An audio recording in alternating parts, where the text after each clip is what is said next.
আপনাদের শাসন গ্রহণ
আলমগীর কেন্দ্রীয় জেলা নেতৃবৃন্দ কাপাসিয়া গণমানুষের নেতা হান্নান সাহেব যোগ্য উত্তরসূরি জনাব রিয়াজুল হান্নান সাহেব সম্মানিত উপস্থিত আমরা মহান আল্লাহর কাছে সর্বদা আল্লাহর কাছে প্রার্থনা করি আল্লাহ যেন আমাদের সকলকে ক্ষমা করে দেন।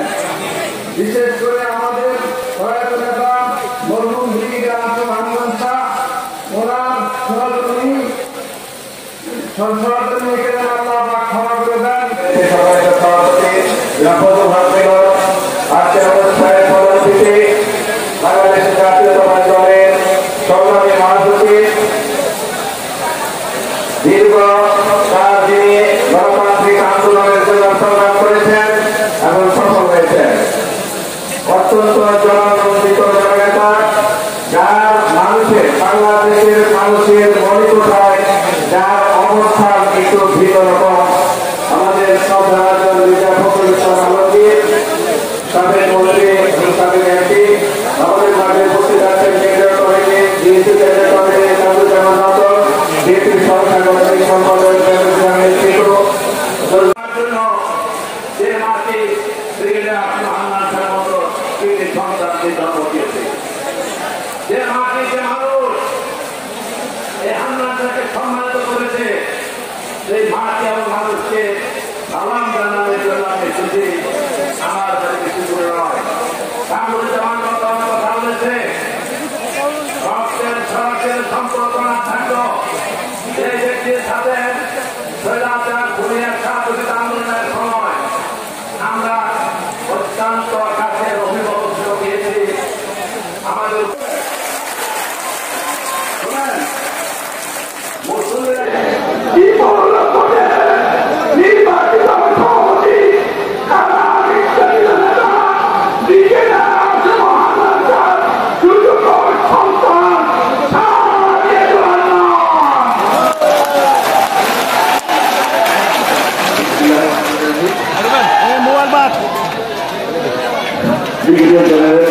অবসরপ্রাপ্ত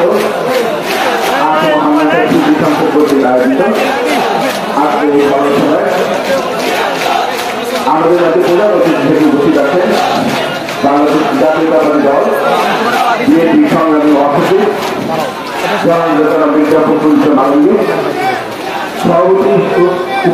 সভাপতি হিসেবে উপস্থিত আছেন গাজীপুর জেলা বিএনপি সংগ্রামী সভাপতি সাবেক সংসদ সদস্য জনাব এ.কে.এম. ফজলুল মিলন।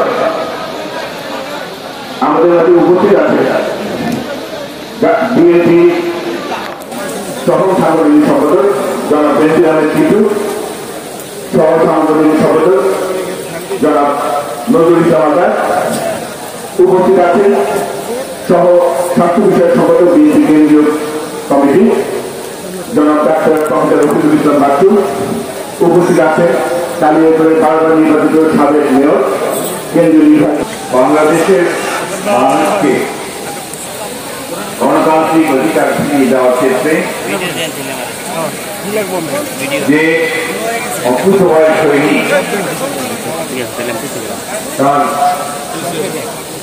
তার সারাটা জীবন সংগ্রাম করেছেন, লড়াই করেছেন, সেই সংগ্রামের মধ্যে দিয়ে তিনি আমাদের ছেড়ে চলে গেছেন। আপনাদের কাপাসিয়া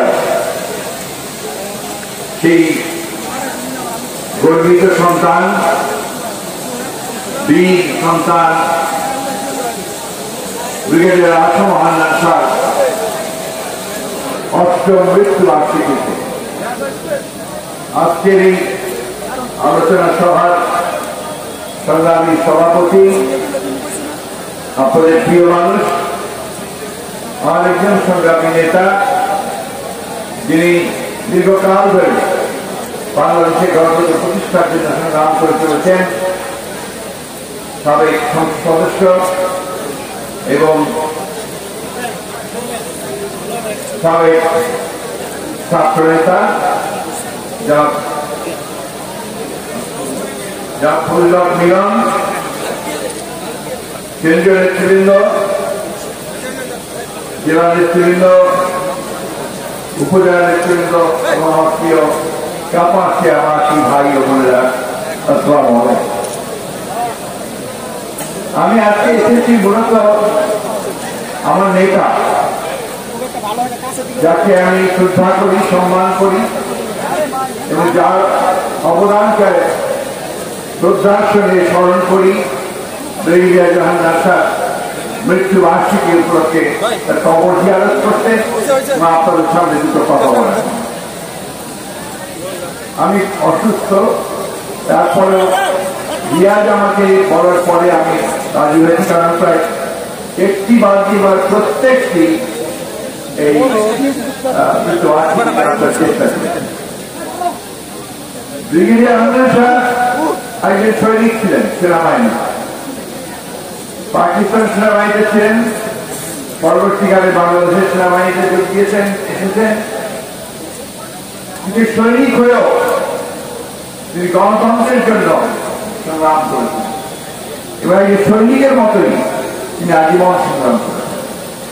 আমি আজকে এই সভা থেকে তার প্রতি গভীর শ্রদ্ধা নিবেদন করছি। পরম করুণাময় আল্লাহ তাআলার কাছে এই দোয়া চাইছি যে আল্লাহ তাআলা তাকে যেন বেহেশত নসিব করেন এবং তার পরিবারকে, বিশেষ করে তার সন্তানকে রিয়াজুলকে যেন সেই শক্তি দেন, সেই শোককে সহ্য করে তারা সামনের দিকে এগিয়ে যেতে পারে। প্রিয় বন্ধুগণ, আজকে আমরা যখন তার মৃত্যুবার্ষিকী পালন করছি, তখন আমরা একটা স্বাধীন মুক্ত পরিবেশে কথা বলছি। এর আগে যখন আমি এসেছিলাম, কয়েকটা মিটিং এসেছি, মৃত্যুবার্ষিকীতে এসেছি, তখন কিন্তু আমরা মন খুলে, প্রাণ খুলে চলাফেরা করতে পারতাম না, কথা বলতে পারতাম।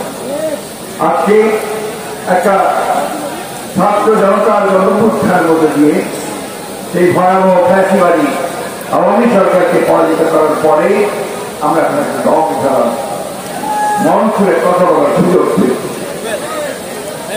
বন্ধুরা, আপনারা জানেন যে এই সুযোগ একদিনে তৈরি হয়নি। দীর্ঘ 17-18 বছর ধরে এই আওয়ামী লীগের ফ্যাসিবাদী সরকার তারা তাদের ক্ষমতাকে কুক্ষিগত করার জন্য একটা একদলীয় শাসন ব্যবস্থা প্রতিষ্ঠা করবার জন্য তারা বাংলাদেশের গণতান্ত্রিক ব্যবস্থাকে ধ্বংস করে দিয়েছে। তারা গণতন্ত্রের সমস্ত প্রতিষ্ঠানগুলো ধ্বংস করে দিয়েছে। নির্বাচন বলতে কিছু ছিল না। জাতীয় সংসদ নির্বাচন বলুন, উপজেলা নির্বাচন বলুন, আর ইউনিয়ন পরিষদ নির্বাচন বলুন, কোনটাই কোন সুষ্ঠুভাবে সঠিকভাবে হয়নি। তারা তাদের প্রার্থীদেরকে নির্বাচিত করবার জন্য রাষ্ট্রযন্ত্রকে ব্যবহার করেছে পুলিশকে, প্রশাসনকে, এবং সেইভাবে তারা জোর করে ক্ষমতা দখল করে রেখেছে। শুধু তাই নয়, এই ক্ষমতাকে ধরে রাখার জন্য